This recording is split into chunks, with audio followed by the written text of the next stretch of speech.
Hello and good morning to everyone. In this session, I'll be discussing the question paper of Delhi University of BSc Honors Botany, semester first, and the name of the paper is Cell Biology. Okay, the duration of the examination is 2 hours and the maximum marks is 60. ठीक है, तो ये हमारी basic चीज़ें हो गई. Instructions आप पढ़ लेंगे. ठीक है, हमें टोटल क्वेश्चंस जो है क्वेश्चन पेपर में वो 6 हैं.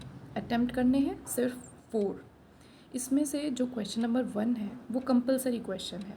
ठीक है, तो अगर हम एक ओवरव्यू की बात करें कि कैसा क्वेश्चन पेपर आता है, ठीक है, तो उसके बेसिस पे अगर हम देखें तो जो क्वेश्चन नंबर 1 होगा उसमें हमें मोस्टली जो क्वेश्चंस होंगे वो पार्ट वाइज पहली बात तो होते हैं और पार्ट में भी ऑप्शंस होते हैं. Most of the time options रहते हैं. जैसे कि इसमें क्वेश्चन नंबर 1 में आपके क्वेश्चन जो होंगे वो होंगे fill in the blanks type, true false type, या फिर अगर उस चैप्टर में आपके फुल फॉर्म कुछ हैं तो वो हो सकते हैं. ठीक है, मैचिंग हो सकती है, या ऐसा भी हो सकता है कि कुछ साइंटिस्ट के कंट्रीब्यूशन पूछे जाए. ठीक है, साइंटिस्ट के कंट्रीब्यूशन पूछे जा सकते हैं. और अगर उस चैप्टर में कुछ टेक्निक बेस्ड चीज़ें हैं, ठीक है, कुछ ऐसी टर्मिनोलॉजीज़ हैं जिनके फुल फॉर्म्स हो सकते हैं, या फिर किसी टेक्निक का यूज़ भी पूछा जा सकता है, तो ये क्वेश्चन नंबर 1 में होता है. और मोस्टली जितने भी क्वेश्चन पेपर होते हैं क्वेश्चन नंबर 1 कंपलसरी होता है. ठीक है, क्वेश्चन नंबर 2 डिफरेंस बेस्ड हो सकता है. ठीक है, ये या फिर एक डायग्राम बेस्ड क्वेश्चन भी आता है. ठीक है, तो ये हो सकता है. क्वेश्चन नंबर 3 जो होता है वो शॉर्ट नोट बेस्ड होता है. इसमें आपको 5 मार्क्स में लिखना होता है, तो आपको लगभग 1 पेज के अराउंड लिखना पड़ेगा. 1 से 2 पेज आप लिख सकते हो 5 मार्क्स के लिए. और मेन थिंग इज़ कि दिल्ली यूनिवर्सिटी में ये नहीं देखते कि वो आपने कितना पेज कवर किया है. द मेन थिंग इज़ कि you should write to the point things. आपकी पॉइंट वाइज अगर आंसर रहेगा तो वो टीचर को जब चेक करनी होगी कॉपी तो उन्हें बहुत अच्छा लगेगा, जिसकी वजह से वो अच्छे मार्क्स आपको देगा.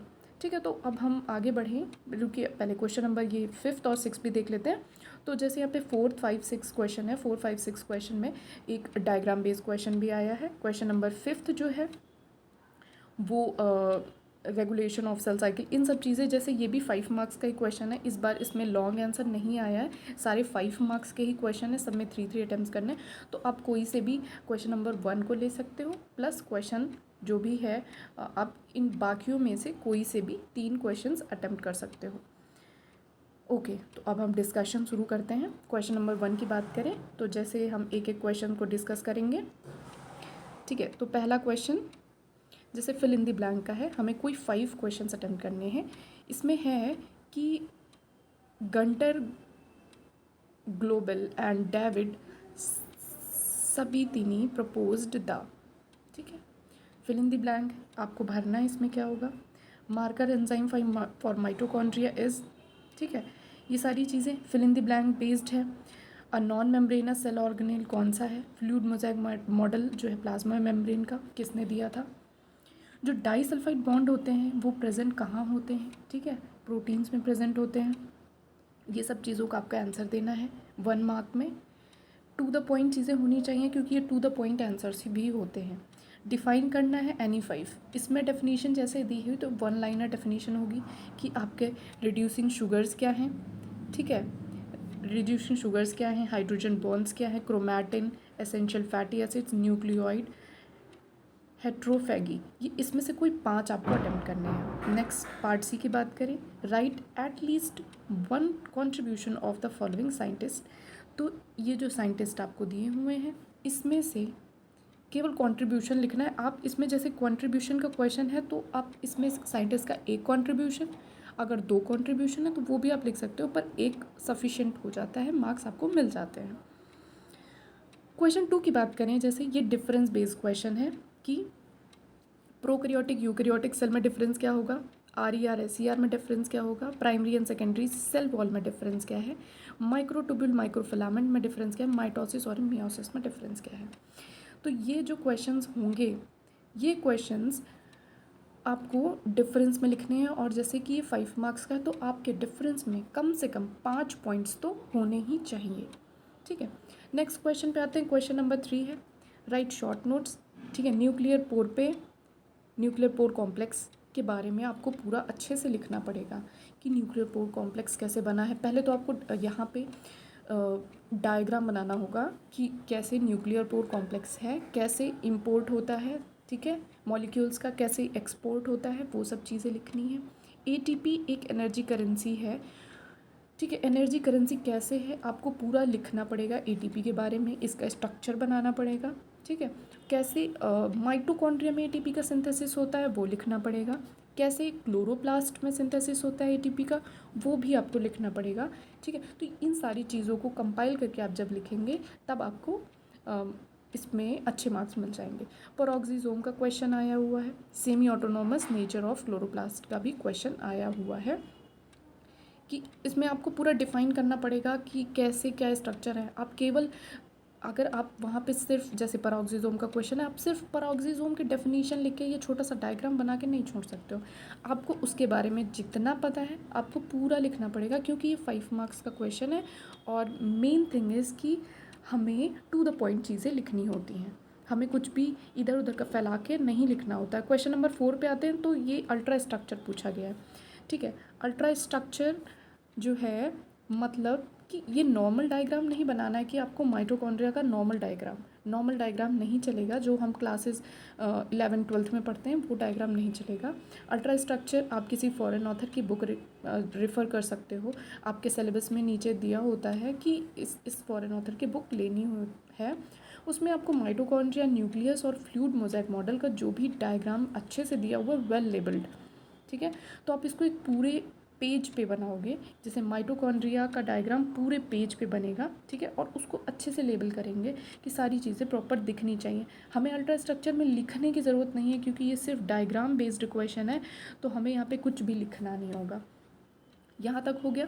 क्वेश्चन नंबर 5 की बात करें। क्वेश्चन नंबर 5 क्या है? क्वेश्चन नंबर 5 है explain the process of regulation of cell cycle. ठीक है, फिर give the account of polymorphic form of the lysosome. What are the constituents of a cell wall. ठीक है, अभी भी एक पीछे क्वेश्चन था डिफरेंस वाला, सेल वॉल प्राइमरी और सेकेंडरी, वो डिफरेंस भी आप यहाँ पे लिख सकते हो। फिर नेक्स्ट है, इसी का एक पार्ट है describe its structure and function. ठीक है, तो स्ट्रक्चर एंड फंक्शन, जैसे ये 5 मार्क्स का क्वेश्चन है आपका, तो ठीक है, तो ये 2.5 नंबर का हो गया। जैसे कॉन्स्टिट्यूएंट्स ऑफ सेल वॉल आप लिखोगे तो 2.5 मार्क्स मिलेंगे। फिर डिस्क्राइब इस स्ट्रक्चर एंड फंक्शन, फिर सेल वॉल का स्ट्रक्चर आप बनाओगे, फिर सेल वॉल का फंक्शन आप करोगे। तो मीन्स आपको जो जो चीज़ें पूछी गई हैं आपको डिट्टो वैसे ही करना है, आपको खुद से कुछ भी दिमाग नहीं लगाना है, कुछ भी एक्स्ट्रा नहीं लिखना होता। ठीक है, टू द पॉइंट चीज़ें चाहिए होती हैं उनको। नेक्स्ट है explain the role of microtubules and in the transport of the macromolecules and organelles in the cytoplasm.